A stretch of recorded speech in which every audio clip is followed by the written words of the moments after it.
Yeah, of course. I started looking into artist residencies at the very beginning of this year, and I didn't even have a good idea of what a residency was. So when I first started looking, I was just looking anywhere, everywhere, at everything. I would not recommend doing that though, because you're probably going to end up wasting a lot of your time. So instead of doing that, the approach that I now use, that I would recommend that you follow if you're looking for residencies, is to go through and evaluate your own lifestyle. There are so many different types of residencies out there that you can look at one aspect of your life and find 20 different things, and none of them will help you in the long run because they don't match the rest of your lifestyle. So before you really start looking into residencies, I would consider, what is your financial situation? How far are you willing to travel? How long are you willing to be gone? And what kind of work do you already make? Because you might be like me and think, I make a lot of national park art, so why don't I look for national park residencies? And then the second that you look up these national park residencies, you realize that you are not willing to commit 2 months to living in the middle of a desert somewhere. So for me, looking at my financial situation, I knew right away I did not want to pay to rent a space for a residency. So because of that, I already knew that I would not be spending money on residencies. If a residency came up and it was going to be charging even like a $200, $300 fee to rent the space for a week,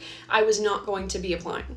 I wanted them to be at least fully funded, and if they had a stipend on top of that, that was awesome, but I was not going to require a stipend for travel. After I knew that those were out the window, I went on to how far I was willing to travel. I knew that I was willing to travel to places outside of Texas, but I didn't want to go outside of the country. After that, I went on to how long was I willing to be gone? And the answer was not very long. I'm married and my husband travels full-time for work. He's normally gone 4 days a week, and we have multiple pets, not just our little dog Ted here. Because of that, I did not want to be gone for months at a time. I still want to see my husband, and I don't really want to pay other people to watch my pets. With that, I was okay with a residency that was up to 2 weeks long, but preferably about a few days to a week. Then we're moving on to, what kind of work do I make? What kind of project did I want to make? The work that you do needs to be something that your residency organization wants to sponsor you for. My work deals with wildlife, wildlands, national parks, and a little bit of woodland folklore. I knew immediately that because of the type of work that I do in the areas that I thrive the best in, I did not want to be in a city setting. So I started looking at national park residencies, things that were in the mountains, sculpture parks, things that are a part of conservation organizations, programs that were on a ranch or were a part of some sort of ecosystem habitat fieldwork program, and also at programs featured in wildlife refuges. Now obviously, if you don't make nature-themed works, you're not going to want to look at the stuff that I did. You're going to want to match your stuff with the kind of things that you're creating.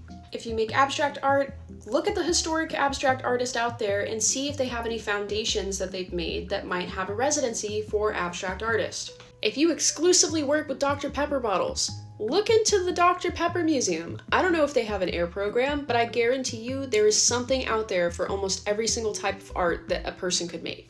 And if for some reason you cannot find anything, there is always the option to partner with a company and create an artist residency program. Another really important thing to look for when you are looking for these residencies and you're thinking about how it's going to fit into your lifestyle: are they going to allow spouses, guests, children, or pets? There are some residencies out there that will allow everybody to come see you, to come stay with you. The one that I'm going to up in New York will allow my husband to come with me and be my helper. There are some residencies that will allow you to bring your spouse and also up to like 4 children with you and house them and feed them. They just need you to let them know ahead of time. And then there are other residencies that will not allow you to have any guests, any visitors, whether overnight or just daytime visitors, the entire residency. Don't get me wrong, I'm an introvert, but I was not willing to not see people the entire time of my residency. If there's anything that I missed or that you want more clarification on, just let me know.